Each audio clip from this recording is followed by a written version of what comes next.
মহাসাগরের অতল গভীরে যেমন অজানা সব রহস্য লুকিয়ে থাকে, ঠিক তেমনি মানব মনের অবচেতন স্তরও কিন্তু একটা বিশাল অনাবিষ্কৃত জগৎ।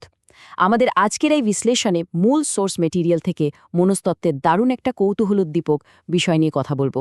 একে বলা হয় ফিশ পেশেন্ট প্রোফাইল। ব্যাপারটা আসলে এমন, যেখানে মন আর বাস্তবতার সম্পর্ক এতটাই বদলে যায় যা সাধারণ চিন্তার একেবারে বাইরে। চলুন গভীরে যাওয়া যাক। আচ্ছা, জাগ্রত জীবন যখন হঠাৎ করে স্বপ্নের মতো মনে হয়, তখন ঠিক কি ঘটে? মানুষের বাস্তবতার বোধ যে কতটা ঠুনকো হতে পারে তা ভাবলে রীতিমতো অবাক হতে হয়। প্রতিদিনে যে জীবনটাকে এত সুনির্দিষ্ট আর বাস্তব মনে হচ্ছে, তা যদি হঠাৎ করে বদলে যায়, চারপাশের সবকিছুকে যদি ঘোরের মতো বা অবাস্তব মনে হতে থাকে, এই প্রশ্নটা কিন্তু শুধু একটা দার্শনিক জিজ্ঞাসা নয়, বরং এটা একটা সুনির্দিষ্ট মনস্তাত্ত্বিক অবস্থার একেবারে কেন্দ্রবিন্দু। যখন চারপাশের এই বাস্তব পৃথিবী তার নিজস্ব রং হারিয়ে ফেলে আর সবকিছুকে দূরবর্তী কোনো স্বপ্নের মতো মনে হতে শুরু করে, তখন মনের ভেতরে অদ্ভুত একটা পরিবর্তন আসে। ঠিক আছে, চলুন এবার এই বিষয়টির গভীরে প্রবেশ করা যাক। ফিশ পেশেন্ট প্রোফাইল হলো এমন একটা মনস্তাত্ত্বিক অবস্থা যেখানে একজন মানুষ তার চারপাশের পরিবেশ থেকে এক ধরনের গভীর বিচ্ছিন্নতা অনুভব করেন।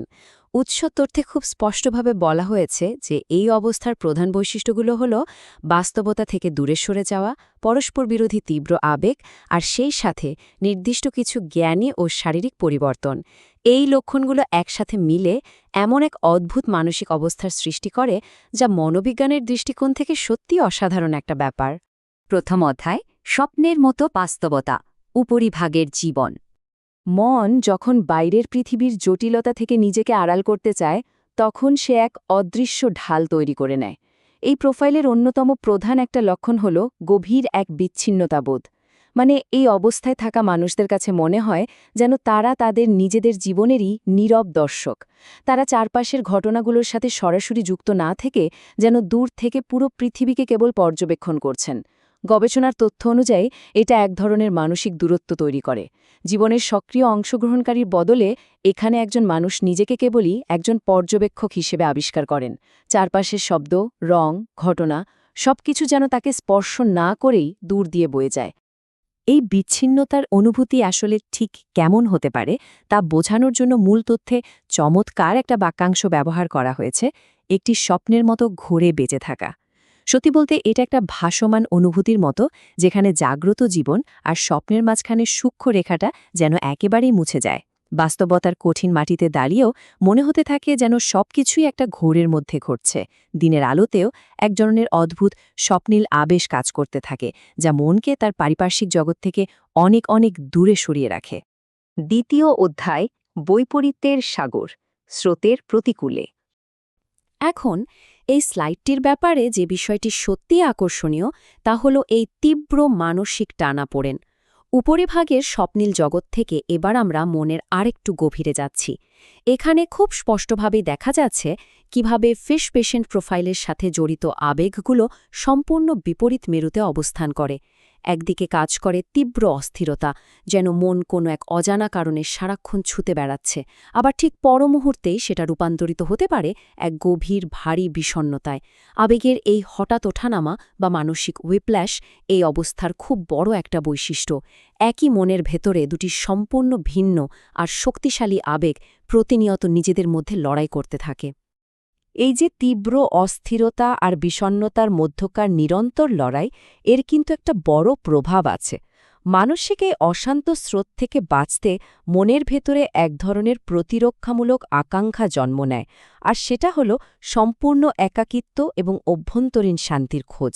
গবেষণা বলছে এই প্রোফাইলের মানুষরা বাইরের কোলাহল থেকে নিজেদের সরিয়ে নিয়ে একান্ত নিভৃতে সময় কাটাতে তীব্রভাবে আগ্রহী হয়ে ওঠেন।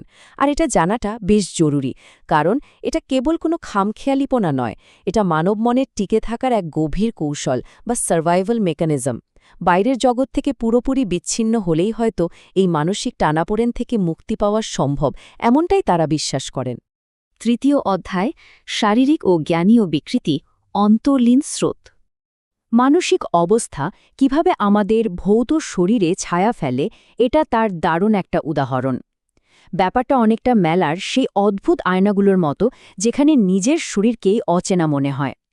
উৎস তথ্যে দেখা যাচ্ছে এই অবস্থায় থাকা ব্যক্তিরা রীতিমতো শারীরিক বিকৃতি অনুভব করেন, মানে তাদের মনে হতে পারে যে তাদের শরীরের আকার বা গঠনে কোনো পরিবর্তন ঘটছে, যদিও বাস্তবে তেমন কিছুই হচ্ছে না। এর থেকে বোঝা যায় যে মনস্তাত্ত্বিক বিচ্ছিন্নতা যখন চরম পর্যায়ে পৌঁছায় তখন সেটা কেবল মনের ভেতরেই সীমাবদ্ধ থাকে না, বরং মানুষের নিজের শরীর সম্পর্কে তার যে শারীরিক উপলব্ধি তাকেও পুরোপুরি পাল্টে দিতে পারে। শারীরিক অনুভূতির পাশাপাশি শুরু হয় জ্ঞানীয় বা কগনিটিভ সমস্যা, যেমন হুট করে স্মৃতিভ্রম বা কথা বলার সমস্যা।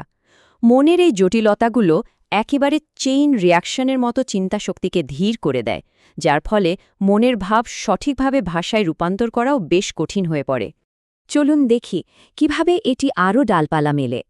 চতুর্থ অধ্যায়, অবচেতন স্বপ্নের থিমগুলো মানচিত্রায়ন, গভীর জলের কথা। এবং এটি চমৎকারভাবে তুলে ধরে ফিশ পেশেন্ট প্রোফাইলের অবচেতন জগৎকে। মূল তথ্য বিশ্লেষণ করলে আমরা বারবার ফিরে আসা স্বপ্নের ৩টি মূল থিম দেখতে পাই। ৩৩% স্বপ্ন গর্ভাবস্থা নিয়ে, ৩৩% ভ্রমণ নিয়ে এবং বাকি ৩৪% একেবারে শৈশবের স্মৃতি নির্ভর।